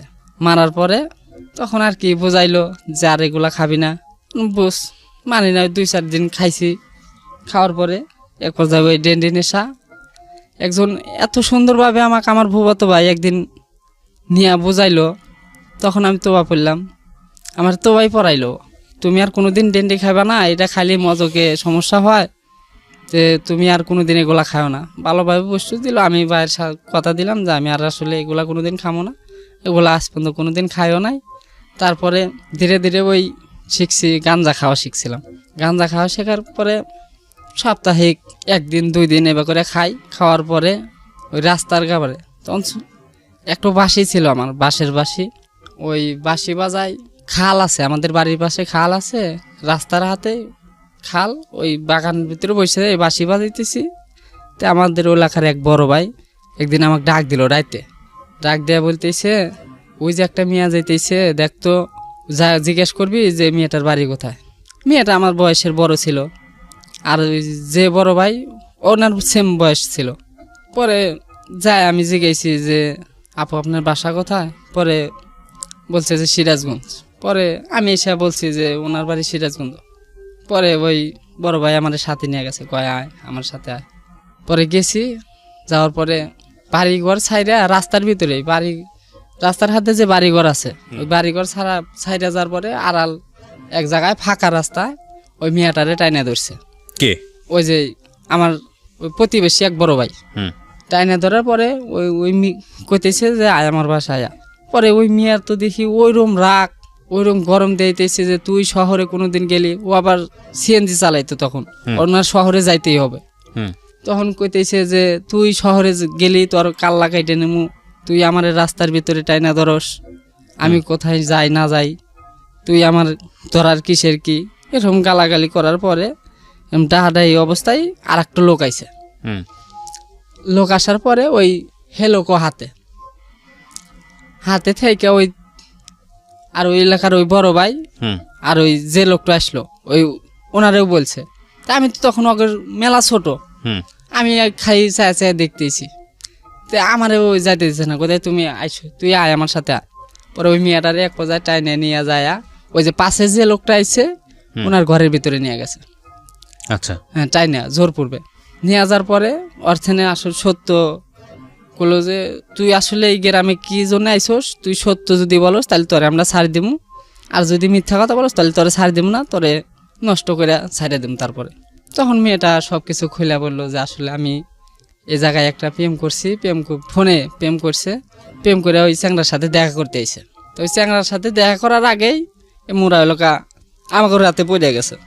তখন ওই চ্যাংড়ার নাম্বার নিছে, ওর যে যার সাথে প্রেম করছে ওই চ্যাংড়ার নাম্বার নিল, নেওয়ার পরে ওই চ্যাংড়া ফোন দিয়া নিয়ে আইসা ওই রুমের ভেতরে নিয়ে আইসা চ্যাংড়া কইতেছে যে এ কি তোমার পরিচিত? বলে হ্যাঁ, স্বীকার হলো হ্যাঁ আমার পরিচিত, শুধু ফোনেই কথা বলি, এর বাইরে কিছু না। পরে কইছে যে তুমি কক বিয়া করবা? পরে উনি না বলছে, না বলার কারণে তখন ওই মেয়েটা তো খালি কান দিতেইছে যে আমি যে আসলাম যারা আশায় হেও না করতেইছে, আরো আমি বিপদের মুখে, আমাকে উদ্ধার করা বাদ দিয়ে আরো অগর সাথে দিচ্ছে। পরে এক পর্যায়ে ওই চ্যাংড়া রাজি টাজি করে যে তাহলে তুইও বিয়া শাদি করবি না, আর কেউ তো বিয়া শাদি করবো না, তাহলে ওরে ব্যক্তি মিলা ওরে নষ্ট করব। তো এক পর্যায়ে ওখানে ওই ছিল ভুল, ওই ভুলটা তখন করছি। ভুল মানে কি? কয়জন ছিল আপনারা ওখানে? 4 জন। 4 জন, ওই ছেলে সহ? হ্যাঁ, ওই ছেলে সহ। ওই ছেলে ওই কাজে যুক্ত হয়েছিল? হ্যাঁ, ওই ছেলে ওই কাজে মানে উনিই প্রথম। ওনাকে কি আপনারা জোর করেছেন নাকি উনি স্বেচ্ছায় এই কাজ করেছে? ওই ছেলেটাকে? ছেলে হ্যাঁ? না, ছেলেটাকে কোনো জোর করা নেই, ছেলে উনি আরো আঙ্গর সাথে যোগ দিছে। উনি আমার মনে হয় যে ওই চ্যাংড়াটা আমাগরের কারণেই উনি আরো খুশি হয়েছে। ওকে, তারপর? পরে এক পর্যায়ে খারাপ কাজ কইরা ওনারে ওই চ্যাংড়ার সাথে দিয়ে দিছি। দিয়ে দেওয়ার পরে তখন ওই দিন আর কে বাজাইব, এমনি একেতে সাথীরে হারাইছি, ভালো লাগে না, যেদিকে যাই মন স্থির থাকে না, ঘোরাফেরা করি, খাই দাই, খুব একটু কাজ কামও করি না। তখন হলো কাবদ নেশায় খালি ঘুরি, গাঞ্জা খাই, আবার ফের জুয়া খেলা যেটাকে বলে, কোনোদিন জুয়া খেলা জানি না। ওই একদিন কে ওই শুধুই মানুষে যেগুলা খেলছে তাস, ওই পুরান টাস দিয়ে একদিন কে এমনি এমনি দুইজন, আমি আর একজন, দুইজন এমনি এমনি বসে থেকে খেলতেছি, কোনো টাকা পয়সা না, এমনি খেলতে গেলে ওই আমাদের ওখানকার এক জামাই আছে, ওই সম্পর্কে চাস্তো বোনের জামাই, কইতা হ্যাঁ আয় আমার সাথে আয়। তখন পকেটে 100 টাকা ছিল, তখন ওর সাথে গেছি, যা দেখছি ওরা 5 টাকা 10 টাকা করে ওই জুয়া খেলে। ওই তখন ওই যা কতক্ষণ খাড়া থেকে দেখছি, দেখার পরে দেখি একবারে সহজ জুয়া খেলা। তখন আমি ওই জুয়া খেলাটা শিখি, শেখার কারণে ওই একদিন হয়তো লস যায় আর একদিন লাভ হয়, এবার করতে করতে আমি অনেক টাকা ঋণ হয়ে গেছি, প্রায় 60-70 হাজার টাকা ঋণ হয়ে গেছি। এখন এই ঋণ দিমু কেবা করে, ঋণ দেওয়ার মতো কোনো পরিস্থিতি নাই, যে কাজ করি কাজ করে দিন পার চলে, কিন্তু ঋণ দেওয়ার মতো পরিস্থিতি নাই। তখন লোকা ওই যে ট্রলারে এক সময় মানুষ বিদেশ গেছে প্রচুর পরিমাণ, তখন সিদ্ধান্ত নিলাম যে তাহলে আমি গ্রাম ছেড়ে পালায় যাবো, একবারে বিদেশ যাবো, বিদেশ থেকে এসে মানুষের টাকা পয়সা দিয়ে দেবো। এখন ট্রলারে বিদেশ যাওয়ার দালালের সাথে কথা বললাম, কথা বলার কারণে শুধু আমার একটা ফুফাতো ভাইকে আমি বলে গেছিলাম যে তুই এই কথা কাউকে কইস না, আমি ট্রলারে যেতেছি, যে তুই যদি কস তাহলে আমার ট্রলারে যাবো না। পরে আমি খালি ওয়ারেই কয়া থিয়া আমি ট্রলারে গেছি, ওই দালালের সাথে গেছি। যাওয়ার পরে ওই চিটাগাং পর্যন্ত গেছি, যাওয়ার পরে দালাল নিয়ে আমার এই একটা রুমের ভিতরে একটা রাখছে, আমরা 4 জন গেছি, 4 জনে কি একটা রেখা। তখন আমাকে খাইবার দিল, খাওয়া দাওয়া করলাম, খাওয়া দাওয়া শেষে তখন কইতেছে যে বাসায় যদি কারোর কোনো কথা থাকে তাহলে ফোনে শেষবারের মতো কথা বলে নাও, আজকেই শেষ, কিন্তু কালকে দুপুরের মধ্যে তোমার ঘরে ট্রলারে তুলব। তখন হলো যার যার মতন বাসায় ফোন দিয়ে জানাইতেছি যে আর কোনো চিন্তা করিস না, যে আমরা ট্রলারে বিদেশ যেতেছি। কিন্তু আমি ওই ফোন দিছি, বাড়িতে ফোন দেওয়ার পরে আমার মা এত কান্নাকাটি করতেছে, মোরা আগেই ওই ফুফাতো ভাই বলে দিছে, বলে দেওয়ার পরে তারপরে আমি ফোন দিছি, ফোন দেওয়ার পরে খুব কান্নাকাটি করতেছে। তো ওই কান্নাকাটির কারণে আমি আর ওই রুমের ভিতরে থাকতে পারতেছি না, আমার বাসায় যাইতেই হবে যত কষ্ট হোক। তখন আমি দালালরে বললাম যে আমি বিদেশ যাবো না, আমার বাসায় পৌঁছে দেন। তখন উনি আসতে দেব না। উনি কইতেছে যে তুমি যদি যাও তাহলে এখানে আমার আর 10টা পোলাপান আছে, তোমার যাওয়া দেখলি অঘরে মন ঘুরে যাবো, ওরাও যাইব না। তাহলে তোমাকে টাকা পয়সা খরচ করে নিয়ে আসি, তাহলে এই টাকা পয়সাগুলো আমার লস যাব। আমার সুন্দর ভাষায় বুঝাইতেছে। তো পরে কইছি যে দেখেন আমার যত টাকা খরচ হয়েছে আমি সব দিমু, কিন্তু আমার তাও বাড়িতে যাওয়া লাগবে। আমার আমায় এত কান্নাকাটি করতেছে। পরে এক পর্যায়ে ওই দালাল আসবে দিব না। পরে আমার বড় ভাই ফোন ধরছে। বড় ভাই ফোন ধরার পরে কইতেছে যে তোক বাড়ির থেকে নিয়ে গেল কেন, তুই তার নাম ঢোকা। এ তোর ওরা নামও বলবার দিতেছে না। তখন আমি ওই গোপনে ভাই নামটা বলে ফেলাইছি যে ও মুখ আমাকে নিয়ে আইছে। তখন ওই ওর নাম্বার আবার ভাইয়ের কাছে ছিল। ভাই আবার ওনাকে ফোন দেয়া বলছে যে তুই যদি আমার ছোট ভাই বিদেশ পাঠাস, আমি এখন যা তোর নামে মামলা করবো, তুই আর বাকি জীবনে দেশে এসে পারবি না। ওনার এই ভয় বৃদ্ধি দেখানোর পরে ওনার আমার এই বাড়িতে পাঠাই দিছে। টাকা পয়সা খরচ করে বাড়িতে পাঠাই দিছে। আমি বাড়িতে আছি, এসে এখন ওই খাই দাই, ওই মানুষ যে ঋণ পাতি পাইব ও বাড়ি পুরে যায়। আমার আব্বা মায় ওরা কইছে যে যখন ঋণ দিছোস, যখন ও দিবার পারবো তখন দিব, এর জন্য কোনো চাপ সৃষ্টি করতে পারবি না। কারণ ও তো পোলাপান মানুষ, ওরে ঋণ দিলি পারে ওর একটা মুরব্বী রেহা ঋণ দেওয়া উচিত ছিল। কিন্তু আমাকে তো শুধু একাই টেহা দিছে, আমার বাড়ির কেউ কোনো মুরব্বী আসছিল না। তো ওই মানুষজনকে বুঝা দিয়া দিছে। দেওয়ার পরে আমি ওই ধীরে ধীরে কাজ করি, আর ওই মানসিক অল্প অল্প করে কিছু কিছু ঋণ দেই। আমার এক বন্ধুর বিয়া ঠিক হলো। বন্ধুর বিয়া ঠিক হলো। এই মেয়েটার কি হলো শেষ পর্যন্ত? হ্যাঁ, এই মেয়েটার কি হলো শেষ পর্যন্ত? কোন মেয়েটা? যে মেয়েটাকে আপনারা সবাই মিলে এই কাজগুলো করলেন, মেয়েটা কি কিছুই করলো না? না না, ওই মেয়েটার আর কোনো খবর নাই, খোঁজ খবর আসছিল। তারপর ওই যে আমার ওই বন্ধুর একটা বিয়া ঠিক হলো। পরে বন্ধুর বিয়ার দাবাত দিল। দাবাত দেওয়ার পরে দাবাত খাইলাম। খাওয়ার পরে ওখানে ওই বন্ধুর যে ওয়াইফ ছিল আর 2-3টা বান্ধবী ছিল। তো ওনার মধ্যে শাপলা নামের একটা মেয়ে, ওনারে আমার পছন্দ হয়েছিল। যে ওর ওই সাথী তো ছিয়া চলে গেছে, এখন শাপলা। এখন ওনার পছন্দ হয়েছে। অনেক পর্যায়ে কথাবার্তা বলতে বলতে ওনার সাথে আমার প্রেম হয়ে গেছে। হয়ে যাওয়ার পরে এখন ওই ফোনে কথা বলতে বলতে প্রায় 6-7 মাস কথা বলছি। কথা বলার পরে ওরা 8 জন বান্ধবী মিলে আমার বাসায় এসে খোঁজ জানতেছে যে আসলে আমি কোন পরিবারের কে বা কি। এসে দেখছে। আমি বাসায় নিয়ে গেছি। আমার বড় ভাবি চানাচুর বিস্কুট খাওয়াইছে, ঠান্ডা মান্ডা খাওয়ায় বিদায় করে দিছে। ভাবিরে দেখাইছি যে আমি ওরাই বিয়া করতে চাই, আমি ওরাই বিয়া করবো। এক পর্যায়ে ভাবি ওরাও পছন্দ, কিন্তু এরা তো আর বিয়া ধরতেছে না, আইসে এলো বেড়াইবার নেগা। পছন্দ কইছে যে বিয়া করিস, ওগর বিদায় করে দে। তখন ওগর বিদায় টিদায় করে দে। ওই ফোনে কথাবার্তা বলি, বছর খানিক কথা বলছি ফোনে। এরপরে আর দেয়া সাক্ষাৎ করি নাই, খালি ফোনেই কথা বলছি। আর ওই SMS করছি। করার পরে ওই মেয়েটার বড় ভাইকে আবার আমি চিনি, আমাদের গ্রামের বাইরের। কিন্তু ওই বিয়া খাইছি, বিয়ার সময় ওর বড় ভাইয়ের সাথেও পরিচিত, ওনার সাথেও পরিচিত। তো একদিন কে হঠাৎ রং নাম্বারে আমার ফোনে একটা ফোন আইছে। আসার পরে ওই আমার দেখা করতে বলে ভালোই বন্ধুর মতো সম্পর্ক করে ফেলাইছে। 1-2 দিন কথা বলার পরে বন্ধুর মতো সম্পর্ক করে ফেলানোর পরে তখন আমার এক জায়গায় দেখা করতে বললো। পরে দেখা করলাম সিরাজগঞ্জ রোড একটা নর্মাল একটা হোটেলের ভিতরে দেখা করলাম। দেখা করার পরে চিনা ফেলাইছি যে ওই না অমুকের ভাই। তখন ও আমার চিনা ফেলাইছে যে এ না ওই আমাদের আত্মীয়র মধ্যে নেই, কিন্তু আসলে আত্মীয় না, আমি লোক ওই বন্ধুর বিয়া খাইছি এই সম্পর্কে ওই অগরে জামাই জিরা বন্ধু। তখন ওই হোটেলের পিছনে নিয়ে যায় আমার হাতটা জড়া ধরে কইতেছে, দেখো ছোট ভাই, আমার মা বেচা নাই, আমার এই ছোট বোনটা খুব স্বপ্ন লেখাপড়া করাইতেছি, ওরে তো বিয়া শাদী এখনই দেবো না, আর তুমি যে কাজগুলা করতেছে ওইগুলা ঠিক না। কারণ ওই সব ফোন কল SMS সব কিছু চেক দিয়া ধরা পড়ছে।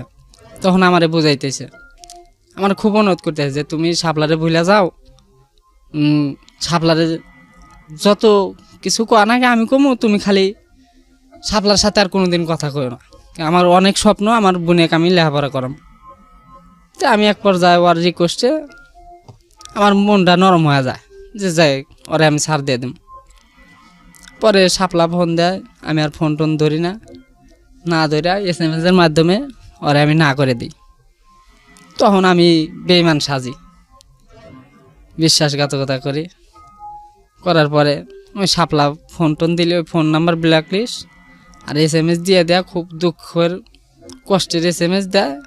ওগুলা শুনে নিজে নিজে একলা একলাই থেকে থেকে কান্না করি যে আসলে উনি তো আমাকে ভালোবাসছে, আমি তো ওকে ভালোবাসি, কিন্তু আবার ওর বড় ভাই এসে আমার রিকোয়েস্ট করলো, ছাইড়া দিলাম। অন্যান্য আর কোনো চিন্তা ভাবনা করি না, না করার কারণে তখন ওই জীবন নষ্টের দিকে নিতেছি। আমার বাড়ির গ্রামের ভিতরেই একটা বড় ভাই ছিল, উনি এবার একটু খারাপ টাইপের। ওনার সাথে ঘোরাফেরা করি, ঘোরাফেরা করার অবস্থায় ওই এর ক্ষতি করে, ওর ক্ষতি মানে যে যারা প্রেম করে গ্রামের মধ্যে একটু ফজাত বাজলে পারে ওই ওরা যা মিটে দেয়, মিটে দেওয়ার পরে ওই টাকা পয়সা ঘুষ দেয়, 10,000 15,000 করে টাকা পয়সা করে দিলে পারে ওই টাকা পয়সা 5-7 জন মিলে ভাগ করে নিয়ে খাওয়া হলো। আমি লোকের সাথে এখন ঘোরাফেরা করি। তো ওই ঘোরাফেরা করতে করতে এক পর্যায়ে ওই আমার বাড়ির পাশে একটা ভাড়াটিয়া ছিল, ওনার বাড়ি ছিল টাঙ্গাইল, ওখানে যা বাসা ভাড়া নিয়ে থাকে। তো একদিনকে ওই বড় ভাই ফোন দিচ্ছে যে তুই দেখ তো ওই বাসায় যে লোকটা আইছে, ওরা বলি বিয়া শাদি করে নাই, বিয়া শাদি না করেই থাকতেছে। তে আমি যা খোঁজ নিছি, খোঁজ নেয়া জানছি যে বিয়া জামাই আছে, বউ আছে, সলপাল আছে, তো বিয়া শাদি তো হয়েছেই। পরে কইতেছে না ওদের বিয়া শাদি হয় নাই, ওরা এমনি পলায় এসে থাকতেছে, তাহলে অগরে দইরা টাকা পয়সা নেওয়া যাবো। তে 7-8 জন মিলা ওই বাড়ির ভিতরে গেছি, বাসার ভিতরে গেছি, যায়া অগরে এখন ওই ডকুমেন্ট চাচ্ছি যে তোরা যে বিয়া শাদি করছোস ওই ডকুমেন্ট দে, কাবির নামা দে। পরে ওরা বাক্সর ভিতর থেকে ওই কাবির নামা বাই করে দিল। কাবির নামায় সঠিক আসিল, ওই কাবির নামারও আজ পর্যন্ত আমার কাছে আছে, আমার বাসায় আছে। কিন্তু তারপরে ওই যে 7-8 জন মিলে গেছি, যায় একটু হামলা, টাকা পয়সা নিতেই হইব। মার দৌড় এমন মার দিছে, মার দিতে দিতে ওই লোকটো একবারে পায়খানা করে ফেলাইছিল। ওইরকম কান্না, একটু জানোয়ারের মতন ব্যবহার করছে ওই জায়গায়। আমিও মারছি খুব। মারার পরে এখন কি টাকা পয়সা ওরা দিব কোন থেকে? ওরা ভিন দেশের মানুষ, টাকা পয়সা ওর কাছে নেই কেউ, না দের কারণে অগরের রাইতেই মনে করেন যে অগরের বাড়ির থেকে বাই করে দিয়া ওই রুমের ভিতরে তালা মেরে দিছি। তালা মেরে দেওয়ার কারণে পরের দিন ওই অগরে কিছু ময়মুরব্বী আইসে, এসে আমাদের রিকোয়েস্ট করছে। রিকোয়েস্ট করার পরে আমরা তালা কিছু টাকা পয়সা নিয়ে অগরে তালাটা খুলে দিছি। খুলে দেওয়ার পরে এই যে ওরা ওই বাসায় ছেড়ে দিছে, ওই গ্রামে একবারে ছেড়ে দিছে, ওই গ্রামে আর যায় না। যাই হোক, ওখানে আর একটা ভুল করছি, ওরও একটা ভুল। তারপরে লোকা ভুল করছি ওই যে ধীরে ধীরে গাঁজা খাওয়াটা বাইরে গেছে, মানে ড্রাগ নাও বেশি বেড়ে গেল। হ্যাঁ। তারপর ওই যে মানুষ খারাপ মানুষের সাথে ঘুরি, ওই না বেড়ে যাওয়ার পরে ওই ওই যে বড় ভাইয়ের সাথে ঘুরি, উনি একবারে একদিনকে 3 কেজি গাঁজাই আইনা দিছে। তা ওইটা আইনা দিছে থানার থেকে, আইনা দেয়া আমার কাছেই থুইছে। থোয়ার পরে কইতেছে এটা তোর কাছে থুইলাম, যখন বেচা লাগে আমি বেচমু, তুই খালি গোপন করে থুয়ে দে। তখন আমি গোপন করে থুয়ে দিছি। ওই থেকে থেকে এসে চায় ওই বাই করে দিই 250 গ্রাম, হাফ কেজি একবারে বাই করে করে দিই। দেওয়ার পরে ওই তখন আমার কাছেই জিনিস, তখন আমার আরও বেড়ে গেছে খাওয়া বেড়ে যাওয়ার পরে তখন আমি চিন্তা করতেছি যে গাঞ্জা তো আছেই আমার কাছে, আমি খালি খামু। আর ওই জায়গা থেকে কিছু মারছি, আলাদা করে কিছু সাইড করছি, কইরা ওইটা বন্ধু বান্ধব নিয়ে আমরা খাই। আর মনে হয় 100 গ্রাম কি 150 গ্রাম মতন সাইডে রাখছি, আর সবগুলা ওইভাবে ওই একবার 250 গ্রাম 100 গ্রাম 150 গ্রাম এবার করে করে উনি নিয়ে যায় বেচে দেয়। বেচে দেওয়ার পরে ওই গাঞ্জা শেষ, আর গাঞ্জা নাই। তখন ওই কয় যে থানা ইয়াবা আছে, ফেন্সিডিল আছে, সব কিছু আছে, যদি তুই বেচতে পারস তাহলে আমি কিনে এনে দেই, তুই বেচ। একবারে থানার থেকে এনে দেবো, অনেক কোনো সমস্যা হবে না। পরে কইছে না আমি এগুলা বেচবো না, আমি এগুলা করবার চাই না, আমি এগুলার থেকেই মুক্তি চাই। আমি ইয়াবা, তখন তো প্রথম ইয়াবার নাম শুনছি, কোনোদিন ইয়াবা খাইও নাই দেখিও নাই। তখন আমার রিকোয়েস্ট করলো যে দেখ এগুলা করলে মেলা টাকা পয়সা লাভ হইব, তখন তুই কাম করে খাওয়া পারবি না, তখন এইগুলা করে খালি তোর ভালো দিন চলবো। তখন আমি শিকারই নাই ওই ইয়াবার নিয়ে, খালি টিভির খবরে দেখছি যে এতগুলা ইয়াবা, এত পিস ইয়াবা ধরা পড়ছে, ওগুলা দেখে দেয়া ভয় করছি। আমি আর ওই গাঞ্জাও নেই না, ইয়াবা কোনো কিছুই নেই না, ওর সাথে মনে করেন যে এইভাবেই চলতেছে। আমি ওগুলা নিতেছি না, আমার প্রতিদিন বুঝাইতেছে, আমি নিতেছি না। নিতেছেন মানে হচ্ছে আপনি ড্রাগ নিচ্ছেন ঠিক, কিন্তু ওর কথা শুনছেন না। হ্যাঁ, আমি ড্রাগ নিচ্ছি, ওই নিজে সেবন করছি, কিন্তু ওই ও যেটা বলছে সেটা শুনছি না। না শোনার কারণে ওই এক কথা মন ভাঙাভাঙি। পরে ওই যে আবার ওই যে শাপলার কথা করলাম, ওনার বাড়ি হলো রায়গঞ্জ, ধানগাড়া, মেলা ফাঁকে। পরে ওই যে বড় ভাইয়ের কথা শুনি না, তখন একটু রাগ না, একটু অভিমান করে, কথা বলতে চায় না, কাছে গেলে পারে খুব একটু দাম দেয় না। তে আমার তো অগর সাথে ঘুরে ঘুরে একটা বদনেশা হয়ে গেছে, অগর সাথে আমার থাকতেই হইব। আবার ওই যে আমি জুয়া খেলছি, কোনে কোনে জুয়া খেলে তা তো আমি জানি। ওই অগর হাতে আবার পুলিশের হাত আছে, ওই পুলিশ নিয়ে এসে ওই জোয়ার করে ধরা দিলে পারে, ওই রাতারাতি ওই টাকা পয়সা দিয়ে ছাড়ালি পারে, ওই টাকার থেকে কিছু ভাগ পায়। তো ওইগুলা আমি 2 দিন ওই কাজ করছি, মানুষের সাথে বেইমানি করছি, ধরা দিছি। ধরা দেওয়ার পরে এখন আমি তো খেলি, খেলাধুলা করি, আমি যে ধরা দিছি ওরা হয়তো কেউ ধারণা করে না, কিন্তু ওরা যে ধরা দিছে এটা মানুষ জানে যে এই কাম অগরেই দ্বারাই সম্ভব, কিন্তু ওরা যে আমাকে ব্যবহার করে এটা কেউ জানে না। না জানার কারণে ওইটা আমি গোপনে গোপনেই করি। করার সময় পর্যায়ে একবার এই তো 2017 সালের দিকে, এই তো 2 বছর আগে, ঈদের আগের দিন ওই বড় ভাইয়ের সাথে এক পর্যায়ে পাশাপাশি একটা গ্রাম আছে বাগবাড়ি, ওই ওনার একজনের সাথে মারামারি হওয়ার পরে ওনারা আবার আমার করে পাইকোসাই বাজারের ভিতরে মারামারি হয়। তো ওই বাগবাড়ি থেকে আবার 4-5 জন পোলাবান টোলা নাইসা আবার মারলে পারে এর তো পোলাপান আরো বহুত, হাতে হাতে ফোন দিছে, 10-15 জন চলে যা, ওই বাগবাড়ি 4-5 জনকে আহত করে ফেলাইছে। আহত করে ফেলানোর পরে হসপিটালে গেছে। 2 দিন পরে এলো ঈদ, হসপিটাল থেকে এসে ঈদের পরের দিন, তারই পরের দিন যে এক পর্যায়ে গ্রাম লাগে গেছে। তারই পরের দিন একবারে ঈদের তৃতীয় দিন বাড়ির পাশেই বসে রয়েছি, হঠাৎ মাইক দিয়া কইতেছে যে গ্রাম যদি বাঁচাইবার চাও তাহলে যার যা আছে তাই নিয়েই প্রস্তুত হও। তখন এক পর্যায়ে দেখতেছি ওইরকম শব্দ এক চড়ার ভিতরে, পাশের যে গ্রাম খালি দাওয়া পাল্টা দেওয়া চলতেছে। আমরা তো সব দৌড়ায় গেছি যে মারামারি হইতেছে, আমরা যাই দেখতেছি আমাদের গ্রামে একটা মরছে। এখন চড়া বিশাল ফাঁকা চড়া, ওই চড়ার ভিতরে হাজার হাজার মানুষ, ওই পক্ষ আমাদের পক্ষ, 2 পক্ষ। পুলিশ দেওয়া সরাসরি সাংবাদিক আইছে, সাংবাদিকের ক্যামেরা কাইরে নিয়ে কেরো আইসরা ভাঙতেছে অবস্থা, পুলিশের কোনো বাধাই হইতেছে না। আর পুলিশ তো অত জনগণে দিতেছে না, খালি মধ্যে দেখ পুলিশ লাইন ধরে খাড়া হয়েছে, 2 পক্ষ 2 মোড়া। ওই কিছুক্ষণ পর ওরা যদি দাওয়া দেয় আমাদের গ্রাম যায় পিছা, আবার কতক্ষণ পর আমাদের গ্রাম থেকে যদি দাওয়া দেয় ওরা দৌড়া পিছা যায়। কত সালের ঘটনা এটা? হ্যাঁ, 17 সালের ঘটনা, এই কয়দিন আগের ঘটনা। হ্যাঁ, তো এক পর্যায়ে দাওয়া পাল্টা দেওয়ার মধ্যে পড়লে পারে ওই যে বড় ভাই ওয়াইট নেই তো মারামারি শোষণা। এক পর্যায়ে ওই আমাদের ওই বাজার একটা না 1.5 মাস বন্ধ থাকে, গ্রামে কোনো ছেলে মানুষ থাকে না। আমরাও পালায় থাকছি, মানে 15-20 দিনের মতন ফাঁকেই আসছিলাম, কিন্তু 1 মাস পরে লোক গ্রামে ঢোকার পাস দিছে। আমাদের ওখানে এমপি আছে, এমপি আইসা ওরা এখন মীমাংসা করছে। এটাই শুনছি যে 53 লক্ষ টাকা জরিমানা, ওটা প্রত্যেক ঘরে থেকে জরিমানা দিয়া ওটা মীমাংসা করে দিছে। ওটাতে আঙ্গুরেও দিতে হয়েছে এটা প্রত্যেক পরিবার থেকেই। আর আঙ্গুরে এই জরিমানাটা হয়েছে এই কারণে, আমাদের বাজারের ভিতরেই ওদের হলো ব্যবসা ছিল বেশি, ওদের দোকান ছিল বেশি, ওই দোকানগুলা ভাঙচুর করছিলাম, মাল সামানা নষ্ট করছিলাম, সেই কারণে হলো ওই 53 লক্ষ টাকা জরিমানা গেছে। আর পরবর্তী অগরেও একটা মরছে মারামারির ভিতরে, অগরে একটা মারার পরে তখন ওই যে আসামিও গেল ওই বড় ভাই, যার সাথে আমি ঘুরি, হুম আসামি হয়ে যাওয়ার পরে তখন ওরা তো আর গ্রামে থাকতে পারে না।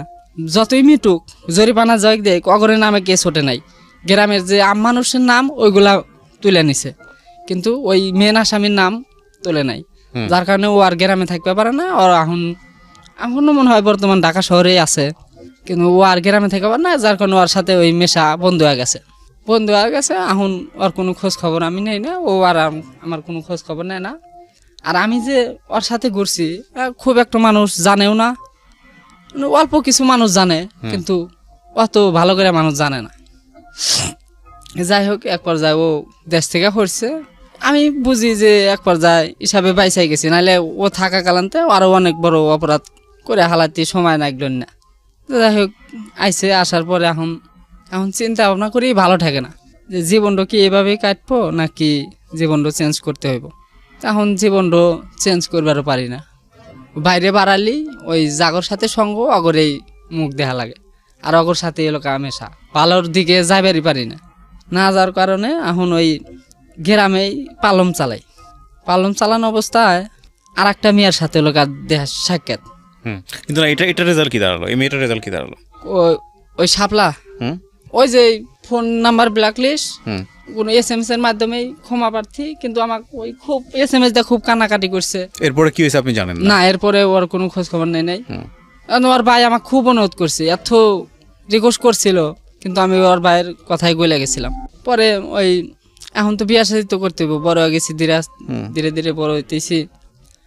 এখন ওই বাড়ির কাছে পালম চালাই, তো একবারে তো ওই আর একটা ওই জোগাইলেই বলে ওনাকে ওই সুতা পাক দেয়। তো ওই মেয়েটাকে দেখি, এই মেয়েটা কালো ছিল কিন্তু ডেল কাটিন সেই। তো ওনারে আমার ভালো লাগার কারণে আমি ওই এক জায়গায় থেকে কাজ বাদ দিয়ে উনি যে বাড়িতে কাজ করে আমি যাই সেই বাড়িতে কাজ নেই। পরে ওই মেয়েটাকে আমার ভালো লাগছে। ভালো লাগার পরে এটার নাম কি ছিল? এই মেয়েটার নামও শাপলা। জি, আগের জন্য শাপলা। হ্যাঁ, আগের মেয়েটাও শাপলা। শাপলা ভালো লাগে, তখন আমি ওই আরেক বাড়ি থেকে কাজ বাদ দিয়ে এসে ওই শাপলা যে বাড়িতে কাজ করে ওই বাড়িতে কাজ নিয়েছি। নেওয়ার পরে মনের মধ্যে চাইছে যে ওরে আমি ভালোবাসমু আর ভালোবাসার কথাটা বলবো, কিন্তু আমার এই মুখ দিয়ে এই কথাটা বলা হয় নাই। এক পর্যায়ে কাজ করতে ওর সাথে আমার ভালো একটা বন্ধুর মতো সম্পর্ক হয়ে গেছে।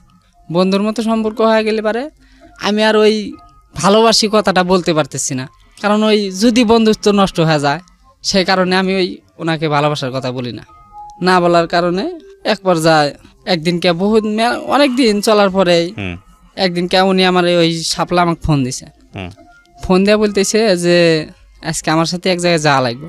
কোন জায়গায়? মানে পার্কে কেন? আমি একজনের সাথে দেখা করবো। উনি ফোনে আর একজনের সাথে কথা বলে। তখন কইলাম, নিজের থেকেই কষ্ট পেলাম, আরে আমি ভালোবাসি, আর উনি আমাকে ফোন দিয়ে জানাইতেছে যে ওনার ভালোবাসার সাথে দেখা করবে যাবো, তা আবার আমাকে নিয়ে যাব। পরে রাজি হইলাম, নিয়ে গেলাম। নিয়ে যা ওই উল্লাপাড়া চড়ই পার্ক নিয়ে যা, ওই চাংড়া আসলো, দেয়া সাক্ষাৎ করে দিলাম। এই স্যাম্পল খালি পেঁচাল ওই 10-15 মিনিট চ্যাংড়ার সাথে পেঁচাল পারলো, এই পর্যন্তই শেষ। ওই পেঁচাল পারার পরে আমরা ওই পার্কটা দিয়ে ঘোরাফেরা কইরা চলে আসি। আসার পরে আমি ওই শাপলার থেকে নিজের থেকেই কষ্ট পাইছি যে শাপলার সাথে আমি এতদিন ধরে বন্ধুর মতো মিশতেছি, আর শাপলা হঠাৎ করে আরেকজনের সাথে প্রেম করলো, আর কিছুই জানলাম না। আর হঠাৎ করে আমায় ফোন দিয়ে খবর নিল যে আমারই সাথে যাইতে হবে। এগুলা মনের মধ্যে খুব কষ্ট হয়। কষ্ট হলেও কিছুই করার নাই, যেহেতু উনি যাকে ভালোবাসবো সেই তো, আমি তো কিছু করার পারবো না। পরে এভাবে দিন যাইতে আমি তো এখন ওই শাপলাকে ভালোবাসি এ কথাটা এখন শাপলাকে বলবার পারতেছি না, যেহেতু ও আর একজনকে ভালোবাসে। তো একবার যাই সিদ্ধান্ত নিলাম যে জীবনে যা করছি এই পর্যন্তই সমাপ্ত। আমি এখন বিয়ে শাদী করে একবারে ভালো আজাম। আমার জীবনে আমি আর কোনোদিন খারাপ কাজ করবো না, কোনো পথে চলবো না, কোনো নেশা টেশাও কিছুই করবো না, বিয়ে শাদী করবো। মনের মতো একটা মন পাইলে আমি একবারে ভালো, আমার জীবনে আর কোনো ভুল কাজ করবো না। পরে এক পর্যায়ে ওই শাপলারে বইলা যায়, শাপলা যেহেতু আর একজনে ক্লাব করে, আমি বাড়ি জানাইলাম যে আমি বিয়ে শাদী করবো। পরে ওই বাড়ির থেকে মেয়েটে দেহে 7-8টা মেয়ে দেখছে, 7-8টা মেয়েই পছন্দ হয়েছে, বিয়াও ঠিক হয়েছে। হয়তো ওই যে আমার যে ব্যাকগ্রাউন্ডগুলা, ওই যে জুয়া খেলা, গাঞ্জা খাওয়া, এগুলা ব্যাক রিপোর্টের কারণে ওই বিয়াগুলো হয় নাই, ভাঙ্গা গেছে।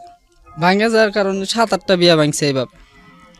ভাঙ্গার পরে তখন আমাদের ওই জায়গায় একটা ঘটক আছে, সেটা ওই ঘটকটা টাকা খায় অনেক, কিন্তু কাজ করে, বিয়া 1-2-র মধ্যে পরে দেওয়া পারে, যে যত বড় খারাপই হোক। পরে ওই ঘটকের সাথে কন্ট্যাক্ট করলাম যে আমার তো এই অবস্থা, ওর ব্যাংকে কইলাম যে আমি তো এই অবস্থাতে আছি, তাহলে আমার তো বিয়া শাদী করাইতে হইব। পরে ওনার সাথে কন্ট্যাক্ট করলে লোকা 1000-100 খাইব, যে কয় 1000 দেখ ও 1000-100 ওনাকে দিতে হইব। পরে আমি রাজি। তে কইলাম যে আমার তো ইতুরি বিয়া ভাঙছে, তো তাহলে এখন ওই মেয়ে পক্ষই তাহলে আগে আসুক, এসে আমাকে দেখা পছন্দ করে যাক, আর আমরা যে যামু, আমরা যা হেরা পছন্দ হলে পারে আমরা একবারে নিয়ে আসমু, কোনো দিন টিন নাই। যেহেতু আমার বিয়ার দিন সময় দিলি ওই সময় থাকে না, ভেঙ্গা যায়, বাজি দেয় মানুষ। তো পরে এক পর্যায়ে আমাকে একদিন দেখতে আসলে ওরা দিন টিন দেয়, দিন দেওয়ার পরে আমরা যাই এক পর্যায়ে পছন্দ করলে 1,70,000 টাকা যৌতুক মেটার পরে বিয়া শাদী হয়ে যাওয়ার পরে এখন সংসার করি ধীরে ধীরে। আমি তো এর আগে তো কোনদিন বিয়া শাদী করি নাই, তাই বিয়ার কোনো ভাগ বুঝি নাই। যাই হোক, মেয়েটা কথা খুব কম বলে। তো আমি ভাবছি যে নতুন নতুন এক জায়গায় থেকে আরেক জায়গায় আইছে, হয়তো 2 দিন পরে ঠিক হয়ে যাবে। বিয়ে করলেন তাহলে শেষ পর্যন্ত? বিয়ে করলেন তাহলে? হ্যাঁ, বিয়ে করছি। মেয়েটা অতীত জানতো, আপনার এইসব অতীত জানতো না? না, জানতো না। আজকে জানে? আজকে পর্যন্ত জানে? আজকে পর্যন্ত জানে না, হয়তো আজকে শুনলে তাহলে জানবো। ওই কথা খুব কম বলে, কথাই বলে না। সোজা কথা যে আমি যে তার স্বামী, আমার সাথে মনে করেন যে ও কথা কওয়া জানেই না, ওর স্মৃতিশক্তি মনে হয় কম। এখন 3 বছর ধরে বিয়া করছি, বুঝছেন? 3 বছর ধরে বিয়া করছি, আজ পর্যন্ত ওই বইয়ের দ্বারায় আমার কোনো উপকার আসে নাই, মানে এমন ভাই আপনি অনেক সহজ সরল একজন মানুষ। না, ঠিক আছে, বলেন আপনি। হ্যাঁ, বুঝতে পারছি। উপকার মানে যে উনি আমার রান্নাবাড়ি করে খাওয়াইতে পারে না। আচ্ছা, তো তারপরে কি হয়েছে এখন? যে ওই রান্নাবাড়ি করে খাওয়াইতে পারে না, জীবন তো এইভাবে কাটে না। এখন বিয়া শাদী করছি, 1 বছর হয় নাই। 1 বছর হওয়ার আগেই মনে করেন যে আমরা সংসার থেকে ভিন্ন হয়েছি। ভিন্ন হওয়ার পরে এখন তো রান্নাবাড়ি নিজেরই করতে হইব। পরে বউ রান্নাবাড়ি করতে পারে না, ওই ভিন্ন ভাতেই খাই। ওই আজকে আমার এটা দেওয়া রান্নাই, আবার চাস্তু বোন আছে, চাস্তু বোনিক নিয়ে এসে রান্নাই, ফুবু আছে, পাড়া প্রতিবেশী ভাবি টাইপ আছে, ওগর দিয়ে রান্না করে খাই।